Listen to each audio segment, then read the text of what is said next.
લાવ મમ્મી મદદ કર દો. તારે કંઈ કરવાની જરૂર નથી. મારું કામ હું જાતે કરું છું. તારે એકે કામ કરવાની જરૂર નથી. અને જ્યાં સુધી હું જીવું છું ને ત્યાં સુધી ઘરમાં મારું જ ચાલશે. કેમ મમ્મી, મારાથી કઈ ભૂલ થઈ ગઈ? તારી એટલી જ ભૂલ કે તું મારા દીકરાની પસંદ છે, બાકીની મારા પસંદની તું છોકરી નથી.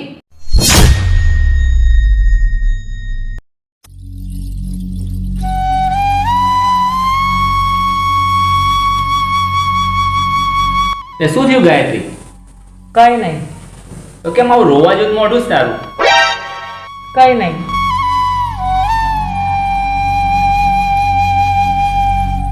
શું થયું ગાયત્રી?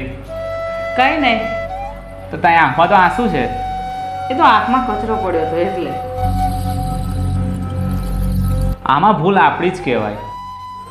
આપણે બે એકબીજાના પ્રેમમાં એટલા ગાંડા હતા ને કે આપણે પાછળનો કંઈ વિચાર જ ના કર્યો કે તારા મમ્મી પપ્પા આપણા માટે શું વિચારતા હશે.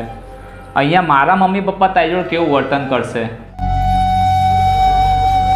અને મને મારી મમ્મી જોડેથી આવી અપેક્ષા નથી કે તારી જોડે આવું વર્તન કરશે.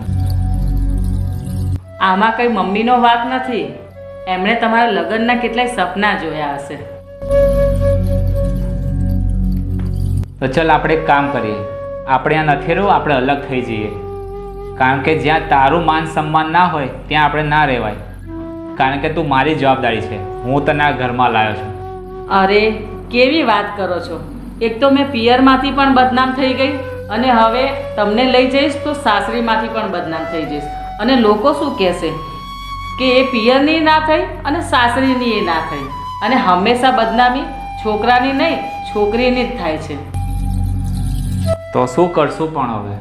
કંઈ નહીં, જેવું છે એવું હું સહન કરી લઈશ. કારણ કે હું લગ્ન કરીને નહીં, ભાગીને આ ઘરમાં આવી છું. લવ મેરેજ કરવાથી તમને તમારો પ્રેમ તો મળી જાય, પણ એ છોકરીને એનું ઘર નહીં મળે જે ઘર એ પાછળ છોડીને આવી છે.